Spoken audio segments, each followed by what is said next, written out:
La clé de votre réussite dans la vie, c'est d'utiliser le pouvoir de votre esprit subconscient pour le reprogrammer avec des pensées, des mots, des images, des idées et des émotions en cohérence avec une performance élevée. Et gardez votre esprit concentré sur ce que vous désirez et non sur ce que vous craignez. Souvenez-vous, la seule chose au monde que vous pouvez contrôler, ce sont vos pensées. La seule chose que vous pouvez vraiment contrôler, ce sont vos pensées conscientes. Et si vous faites cela, tout le reste deviendra possible pour vous. Si vous voulez libérer votre plein potentiel, il est absolument essentiel que vous compreniez la relation entre l'esprit conscient et l'esprit subconscient. Des milliers de livres ont été écrits à ce sujet. C'est d'une immense complexité et on retrouve des références à l'esprit conscient et au subconscient à travers toute l'histoire humaine. Le subconscient est souvent appelé la centrale énergétique de votre être et nous allons parler de la manière dont vous influencez votre subconscient au fur et à mesure de ce programme. Mais commençons donc par parler de la relation entre ces deux esprits et de ce que vous pouvez faire pour commencer à contrôler et à modifier la programmation de votre subconscient. Avant de continuer, abonnez-vous pour devenir meilleur. Il faut savoir que l'esprit conscient et l'esprit subconscient ont été magnifiquement conçus par un maître concepteur, si vous voyez ce que je veux dire, dans le sens où ils ont des fonctions très distinctes et qu'ils fonctionnent parfaitement en tandem. Une bonne façon d'illustrer cela serait de dire « voici l'esprit conscient et voici l'esprit subconscient ». En réalité, l'esprit conscient réalise environ 10% de votre pensée. Il est responsable d'environ 10% de votre conscience.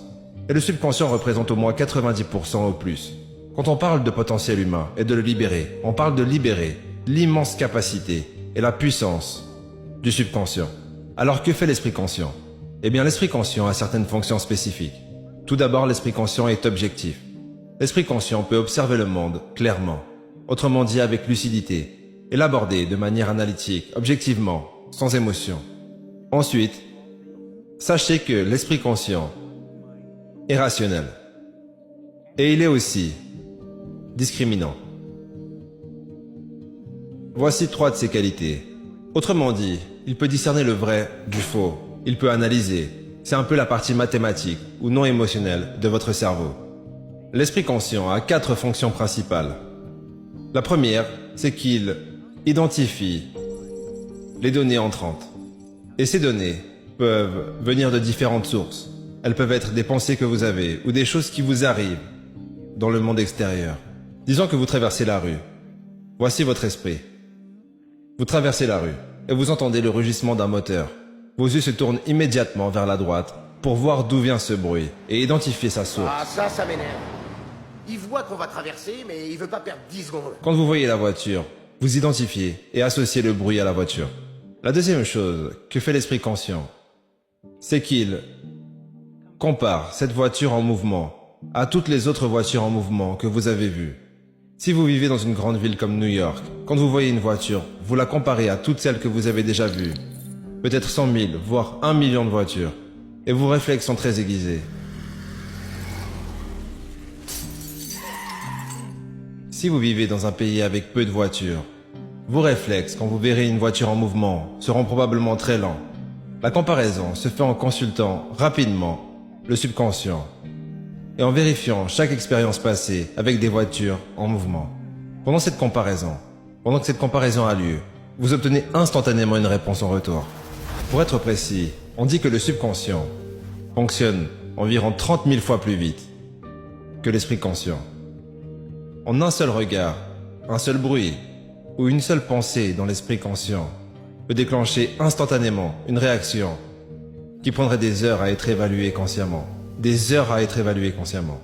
La troisième fonction de l'esprit conscient, c'est qu'il est capable d'analyser. Une fois qu'il a reçu une réponse après la comparaison, il analyse la situation. Vous traversez la rue, vous entendez le bruit du moteur, vous tournez la tête à droite, vous voyez la voiture foncer vers vous. Votre comparaison vous dit qu'elle roule à 80 km/h et qu'elle sera là où vous êtes dans une seconde si vous ne bougez pas. Vous allez donc analyser et vous demander qu'est-ce que je dois faire, est-ce que je bouge ou non? Et si la réponse est oui, alors vous bougez. Et cela nous amène à la 4e fonction de l'esprit conscient qui est de décider. L'esprit conscient décide quoi faire après l'analyse. Il dit oui ou non. L'esprit conscient fonctionne comme un ordinateur binaire. Il dit toujours oui ou non aux informations entrantes. Et il ne peut contenir qu'une seule pensée à la fois. Et c'est là que ça devient fascinant, comme vous allez le voir. C'est une structure vraiment brillante. Vous traversez donc la rue, vous entendez le bruit, vous regardez à droite, vous voyez la voiture arriver. La comparaison indique qu'elle fonce sur vous.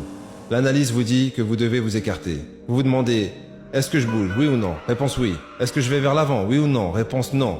Est-ce que je saute en arrière, oui ou non? Dès que vous dites oui, je recule. Et que vous transmettez ce oui à votre subconscient.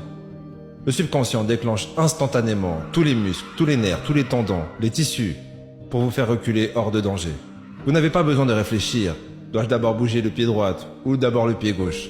Vous envoyez simplement le signal depuis l'esprit conscient, accompagné d'une charge émotionnelle ou une intention émotionnelle. Et plus l'émotion est forte, plus rapidement votre subconscient répondra à votre commande. Le subconscient est activé par les émotions. L'émotion de la peur, l'émotion du désir, l'instinct de survie, l'instinct d'amour. Mais c'est toujours une émotion qui déclenche le subconscient. Ok, quelles sont donc les caractéristiques de l'esprit subconscient? Le subconscient est comme une immense banque de données. En tant que banque de données, le rôle du subconscient est de stocker et de retrouver des informations.